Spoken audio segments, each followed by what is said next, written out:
Always a pleasure to deal with young people. Now I see when y'all come to me, most of the time you come to see me, you've done something wrong, haven't you? So when you come to see me, that's why you see me. You either didn't do right in school, or you did something while you was at school, or you didn't go to school. That's the only reason I would have seen you. So I know you from that aspect. But let me explain something right quick. You are here in a program that I always admire. Anything that has an opportunity to make young people better. And that's what this program is all about. It's trying to make you better. It's trying to give you a better way of life. You understand that now? I understand most of you say, well, you know, I'm not able to do this, I'm not able to do that. You might not ever get to the position where this young man here who owns Crawdad. But let me tell you what, there's always a pecking order. You got to start from here, then you get a little bit higher, a little bit higher. This is just the start. But you're in this program so you can become better. And to become better means that you will eventually get from where you started to a higher height. So let me tell you something else. A lot of you say, well, I came from here and I came from there and I came from a single parent and I did this. Well, I did all of that. I came from a grandmother raised me from a top. My father died at an early age. My mother died at an early age. My grandmother raised me and my sister. But she raised us with the purpose that we could go a little further than she did. She only had a 7th grade education. But me and my sister finished college. You know, we didn't have very much. We were poor as all outdoors, but we didn't know we was poor. Because we had, you know, we had a place to live, we had food on the table, we had clothes to wear. And eventually we accelerated and went on to the college. And I'm not saying we've done great things, but we've come further than we ever thought we would. And this is what this program is all about. Is to increase your morals. Let me tell you what morals we're talking about. You know, when you go to somewhere and this is going on and that's going on and you know it's not right, you know, if you cursing in front of young ladies, you know, and all that kind of stuff, those are moral values. You know, if you're not respecting the elderly, you're not respecting your mother and your father, that's about morals. You understand that? And until you do that, young people, until you respect your parents. Great thing in this program, I talked to Mr. O'Neill about it. I even recommended some of you guys to Mr. O'Neill. I know what he's trying to do, and I understand what he's trying to do.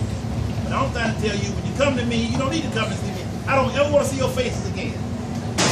Because if you come to see me, that means that you've done something wrong. And when you come to me, that means that you have broken the rules. That you've done something in school, you didn't go to school, something happened. But when you come to see me or somebody in my position, don't think that because you make one mistake that your life is over. It's not. We all make mistakes. I've made mistakes. I'm sure Mr. O'Neill, I'm sure the pastor made mistakes. I'm sure he's made mistakes. We make plenty of mistakes. But the mistake does not stop your progression. It does not stop you being the very best you can be. And all of you can be something special. All of you got certain talents. You might not realize it. You got certain talents. You've been successful things he's done. So listen. Respect what they're trying to do. Churches go through great strides to try to give you something that's a little different from what you ordinarily have. They're teaching you about values, they're teaching you about right and wrong, they're teaching you about how you get ready for a job. You know, I heard the owner of this facility say, look straight in the eyes of people. I don't care who they are. If they're talking, look right at them. Look right at them. Show them that you're a man. You're a man. Stand up and look right in people's eyes. If you're interviewing for a job, look at me in the eye. I don't hire nobody to come to me. Let me tell you something else. With all these pads hanging down and all that foolishness, don't you ever go into the place looking for a job with pads hanging down. I wouldn't hire one if the only job I had. You notice when you come to my facility, what I tell you? First thing you come out to do what to those pants? Pull those pants up. Your first impression is what determines a lot about you. A lot of you might be smart as you can be, but you'll never get a chance to get beyond that interview stage because your personal appearance is not going to let you get by. If you go in for a job looking like you want a job. I taught a course in college and it was called job preparation. Now it's a lot higher than you can realize right now. But this was about young people getting ready to leave college, graduate, and go out into the world looking for jobs. Most of them were caught 500 places where they was going to look for jobs. And I tell you, see, and I'm speaking straight up, people are not going to hire you if you don't meet the code. That's a code, whether it's written or unwritten, there's a code. There's a dress code when you go to look for a job. You know what I'm trying to say? And in order for you to get a job, if you smart as all outdoors, I mean, you're academically good, you got all A's, you do good in whatever area you're in, and you go in there, you look like you go in there, you got. Now I'm saying there's nothing wrong with braids. Go in there with braids and earrings in the ear and all that kind of stuff, and in your nose and pants hanging down. They'll never understand that. You'll never realize how smart you are because you'll never get the chance.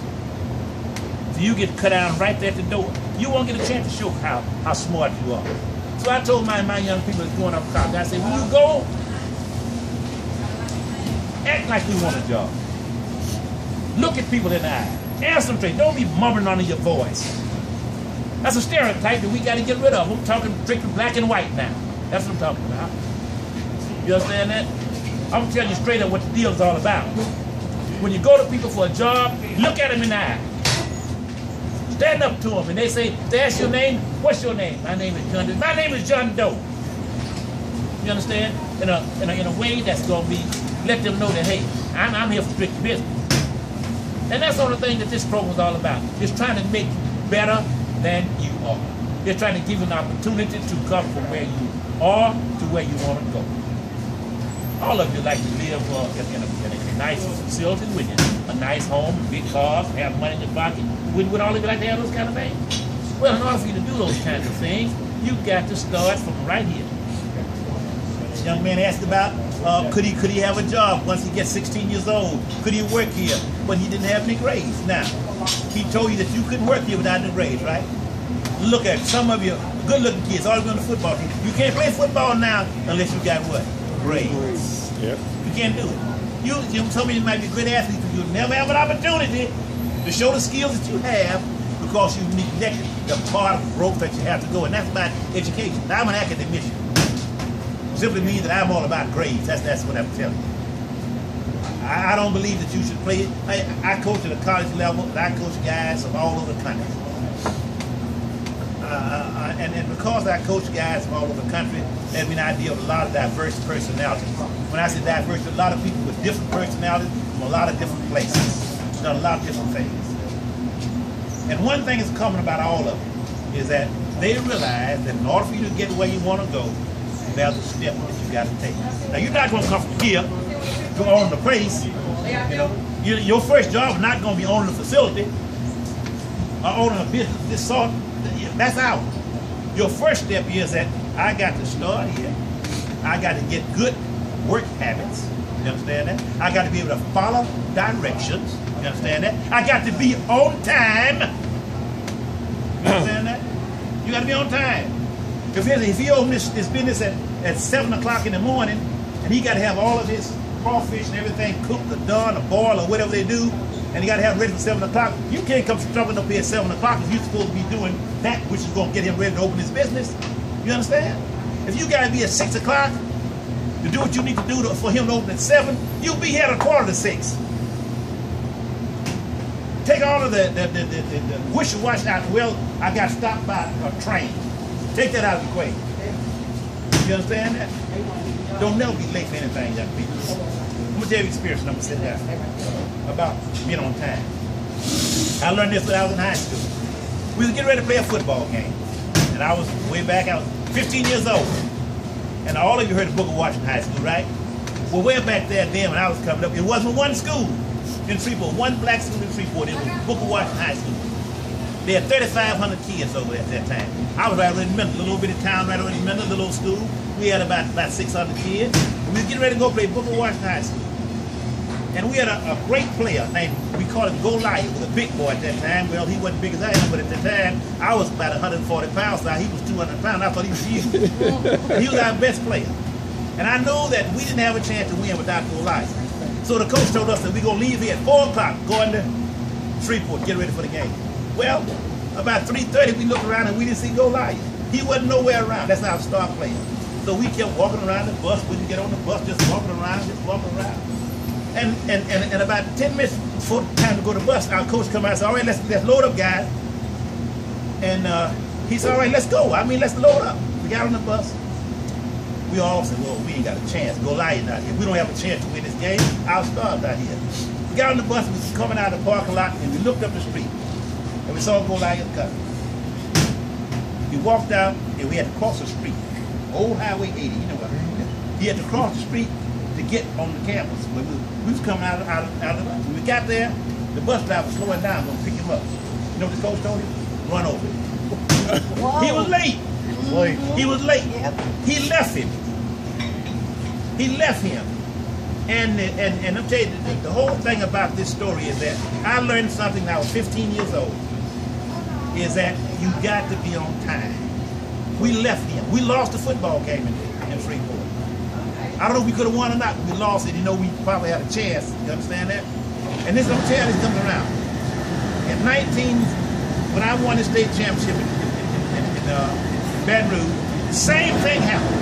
We get ready to go, the game before the Dome, getting ready to go to the Superdome to play state championship game. One of my star players, I had a rule. If we was going to play that night, we had to be in the gym by 12 o'clock that day for that night's game. If you wasn't there by 12 o'clock, you was late, you didn't play. Well, my star player was there. And we was at a private school that had a lot of the